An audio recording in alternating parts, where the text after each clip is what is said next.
नमस्कार दोस्तों, स्वागत है आप सभी का आपके अपने YouTube चैनल आचार्य कुलम में। दोस्तों, आज हम डिस्कस करने वाले हैं जो यूपी पुलिस कांस्टेबल का री एग्ज़ाम हुआ था उसके बारे में। कब उसका रिज़ल्ट आने वाला है, फाइनल आंसर की जो जारी हुई थी उसका क्या केस है, नॉर्मलाइजेशन कब किसको कितना मिल सकता है, क्या फ़ायदा हो सकता है, और साथ ही साथ टोटल स्टार्टिंग से लेकर के अब तक और रिज़ल्ट कब तक जो है जारी हो सकता है, ये सारी चीज़ें जो है हम डिस्कस करेंगे। सबसे पहले बात कर लेते हैं स्टार्टिंग से, जो कि आप सभी को पता ही है कि रजिस्ट्रेशन इसमें काफ़ी हुए थे, जिसमें 50,14,924 के अप्रॉक्स जो है यहाँ पर रजिस्ट्रेशन हुए थे, जिसमें कि 35 लाख मेल कैंडिडेट और 15 लाख फीमेल कैंडिडेट ने भाग लिया था।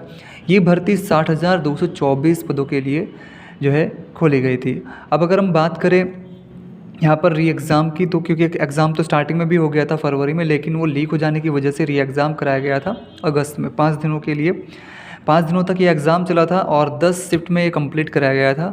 सुबह और शाम की 2 शिफ्टें थी हर एक दिन, 23, 24, 25, 30, 31 अगस्त में।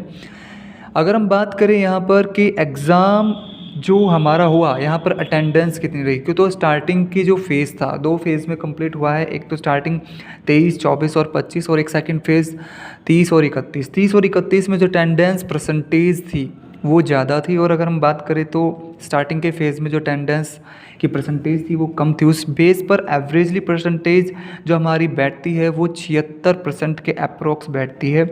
इस हिसाब से यहाँ पर 38 से 40 लाख के अप्रॉक्स बच्चों को हम ये मान सकते हैं कि जिन्होंने पेपर को अटैम्प्ट किया है, इतने बच्चे हैं।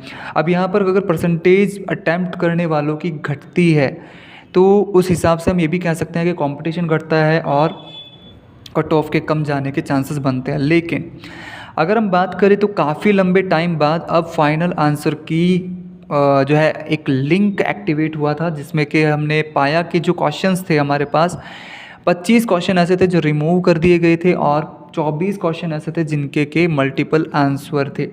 अब मल्टीपल आंसर से समस्या ये पैदा हो गई है कि जिन क्वेश्चंस के मल्टीपल आंसर थे उनमें जिन बच्चों ने, मान लो किसी क्वेश्चन का आंसर जो है ए और सी है, तो जिन बच्चों ने ए या सी को आंसर किया है तो उसको तो नंबर मिल जाएंगे, लेकिन जिन्होंने उसको कहीं ना कहीं कंफ्यूजिंग मानते हुए पहले तो उसके ऊपर टाइम वेस्ट किया, उसको सॉल्व किया और पाया कि 2-3 आंसर हो पा रहे हैं क्वेश्चन के, और इस वजह से उस क्वेश्चन को छोड़ करके आगे बढ़ गए ताकि नेगेटिव मार्किंग के हिसाब से उनके नंबर ना कटे। तो उन बच्चों को कहीं ना कहीं इस चीज़ से लॉस हो जाता है। खैर, इसकी जो मार्किंग सिस्टम है वो क्या रहने वाला है, आगे इसमें क्या सुधार हो सकते हैं और क्या चीज़ें चेंज हो सकती है, उसके बारे में तो हम अभी नहीं बता सकते। लेकिन जहाँ तक हम बात कर सकते हैं नॉर्मलाइजेशन की, तो नॉर्मलाइजेशन के लिए जो आपकी रहेगा यहाँ पर, जैसे कि पहले वाली भर्ती में 2018 में काफ़ी जो है नॉर्मलाइजेशन देखने को मिला था, 24-24, 30-30 नंबर का।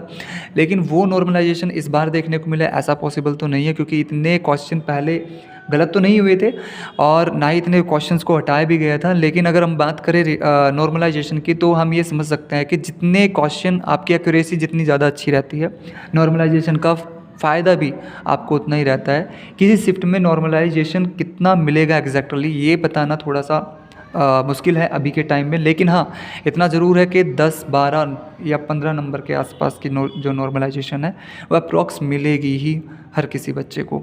ठीक है, अब अगर हम बात करें कट ऑफ की, तो कट ऑफ कितनी रहने वाली है, जैसा कि आप सभी देख ही रहे हैं।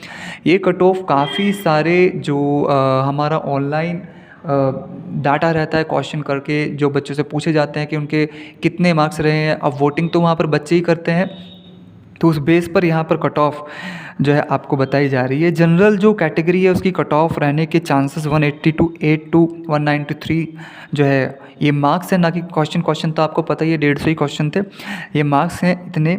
और ओबीसी में 173 से 178 बहुत ज़्यादा कट ऑफ जाने के चांसेस इसलिए कम हो जाते हैं क्योंकि वो जो आंसर की आई थी फ़िलहाल उसका लिंक डीएक्टिवेट हो चुका है। लेकिन अगर हम बात करें एक्टिवेट जब हुआ था तो उस बेस पर अगर देखा जाए, हालांकि जो आंसर की आई थी उसके लिए नोटिफिकेशन बोर्ड की तरफ से जारी नहीं किया गया था।